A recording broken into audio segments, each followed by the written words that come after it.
And here now to help bring us to that starting point is Brent Leatherwood, president of the Ethics and Religious Liberty Commission. Brent, welcome. So this is a guide for, quote, how life should be lived every other day besides a Tuesday in November every 4 years. What do you mean by that in terms of our Christian and political life?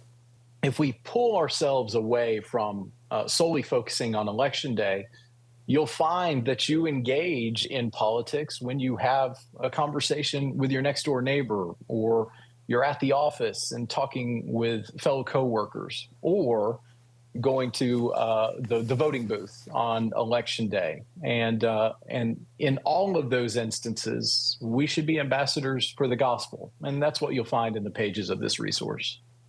Brent, I want to ask you how your guide is different from other voting guides that show how certain candidates land on certain issues. What makes yours different?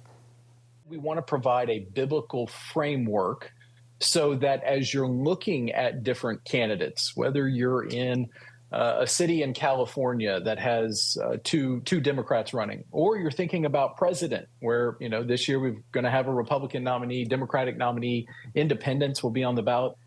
We want Christians, as they're engaging whatever election, to have a framework to make sure that they're checking through various things to arrive at a conclusion. Yeah, Brent, we've seen two major mass shootings just since Sunday, one at a house of worship at Joel Osteen's Lakewood Church in Houston, and another at the Super Bowl parade in Kansas City. We're, of course, coming up on the first anniversary of the Nashville mass shooting at a Christian school. How should Christians, Brent, engage politically on the issue of guns? The state has a duty to safeguard life. And in so many of these instances, we are learning that deeply disturbed individuals in deep mental pain and anguish, are the ones that are taking lives in these mass shooting instances.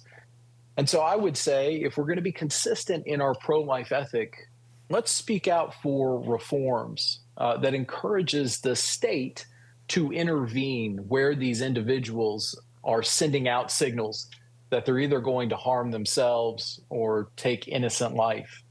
And I think that's an appropriate action by the state. And that can be done so in a way that respects our Second Amendment rights and our cherished rights that we have as Americans.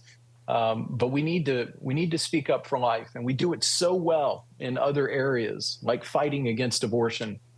We certainly need to do so here because, as we've just seen in recent days, so many innocent, vulnerable lives have been taken, and more needs to be done. Yeah. All right, Brent Leatherwood, president of the Ethics and Religious Liberty Commission. Brent, thank you so much for coming on. Great to see you. It's been a pleasure. Thank you, Jenna.